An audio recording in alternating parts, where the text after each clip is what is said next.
Hello, my name is Kate Wexell and I'm a member of Girl Scout Troop 641. This video is being created for my Gold Award project entitled Project Pollinator. So today we'll be creating a do-it-yourself bee house. So I don't know how many of you have heard about what a bee house is, but basically you can go and find photos of them online. Usually they're these big wooden structures that kind of look like a birdhouse, except for they have different pieces of wood or bamboo or different reeds inside of them. And so the idea of creating a bee house is basically it's for solitary bees like mason bees or carpenter bees. And they'll go and lay their eggs inside the tubes and patch them up, and that's basically a habitat for the bees. So sometimes it's a little bit daunting to go and think about creating this whole big wooden structure or spending $30 to $40 online to buy one yourself. So I'm going to go and show you how to make your own bee house just using materials that you have at home. So I have all of these different materials laid out here on the table, and so I'm going to go through what you'll need to go and create this. So the first and most important thing is you need some sort of plastic container, and usually it should be in the shape of a cylinder, but as long as it has a hole in the middle and it's made out of plastic so that it's waterproof, you should be good. So I have this little Dierberg's appetizer container, probably from having broccoli salad or something. But you can also use other containers like a peanut butter jar or a juice container or a thing of Pringles or like a container for coffee grounds. And so with all of those, just make sure that you have the top cut off of them and make sure that they're well cleaned before you use them. You don't want any spare bits of food still inside.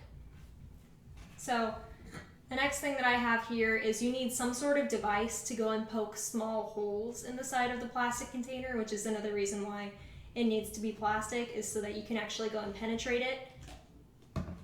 Then I have some toilet paper tubes. Depending on the size of your container, you'll need different amounts of toilet paper tubes.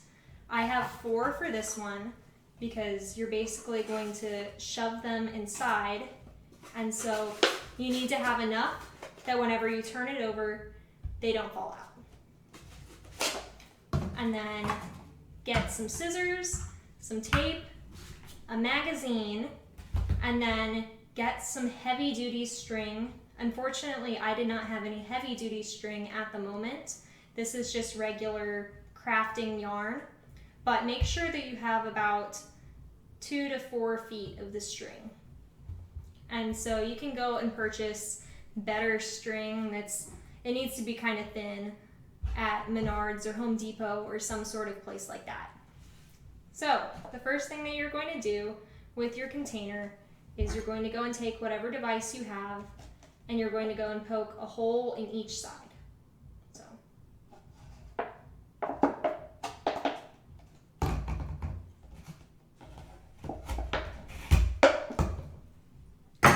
And so now I have a hole right here and a hole right there. So then you're going to take your string and put it through one of the holes. And then loop it around the front and tie it off. So this is for whenever you're done creating this, you're able to go and hang it up someplace. And then depending on where you want to go and put it, you can either go and do the same thing to the other side right now and just basically have a little hook already, or you can go and wait until you're actually tying this to a specific structure. So that's what I'm going to do right now. So then you want to go and put your toilet paper tubes in.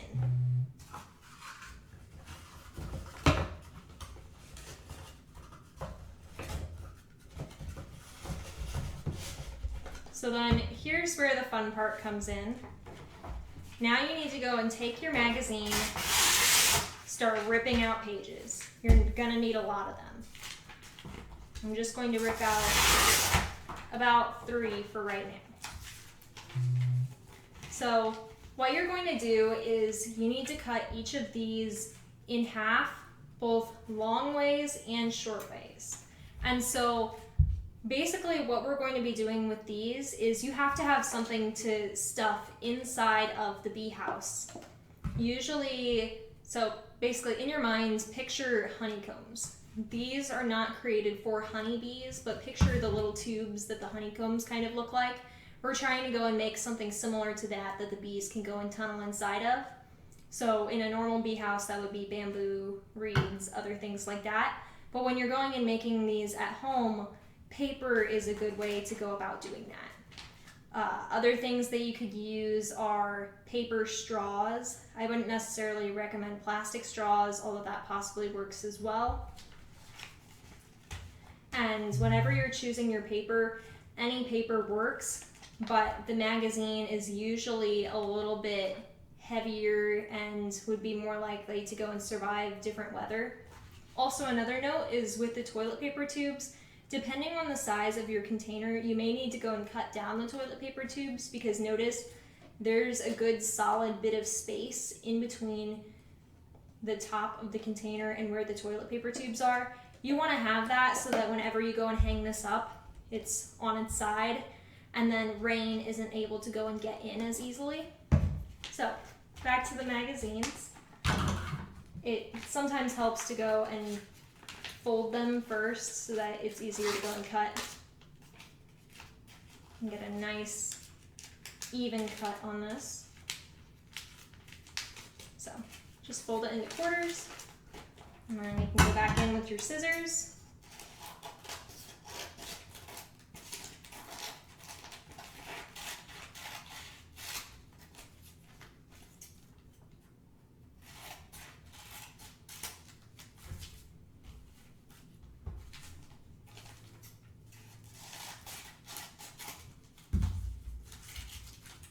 So once you have some paper, here's going to be the long and difficult part. So you'll need about 40 to 50 pieces of paper depending on the size of your container. Usually each toilet paper tube can fit about 9 to 11 of these rolls inside. And then you'll need some to line the outside as well in the spaces where there aren't toilet paper tubes. So it'll be a lot of paper, but just remember each page, already 4 pieces.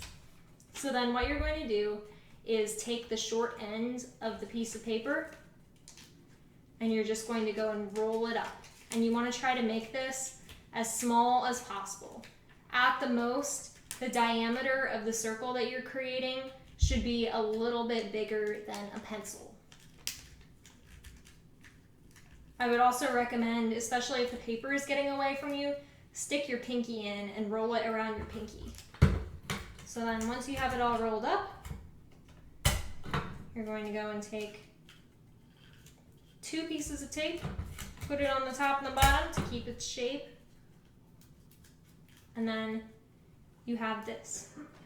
It is about the length of the toilet paper tubes now, which is also another good reason why you should use magazines, is because they're usually the same standard size, and so you'll get these nice even rolls.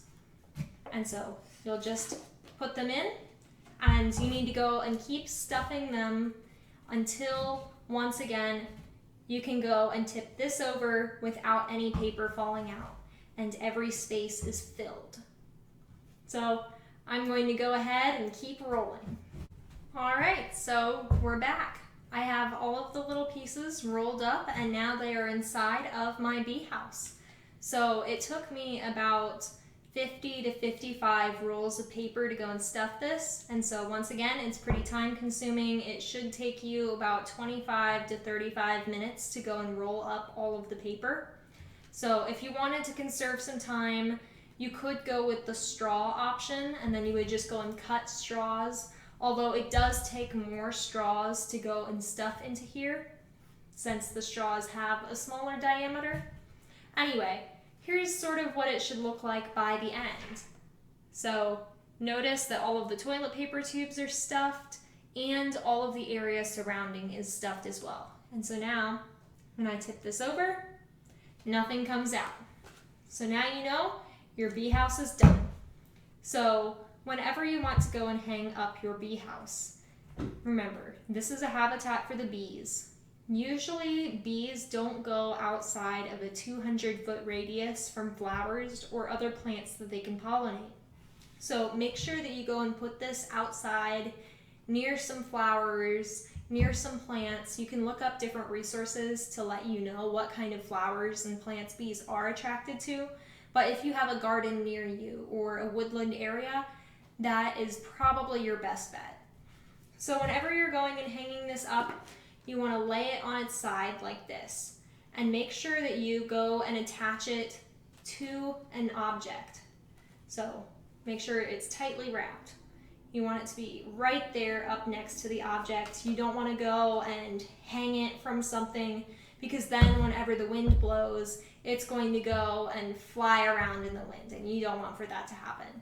So find a fence post, light post, a tree branch, something like that, and just go and tie it right up against it.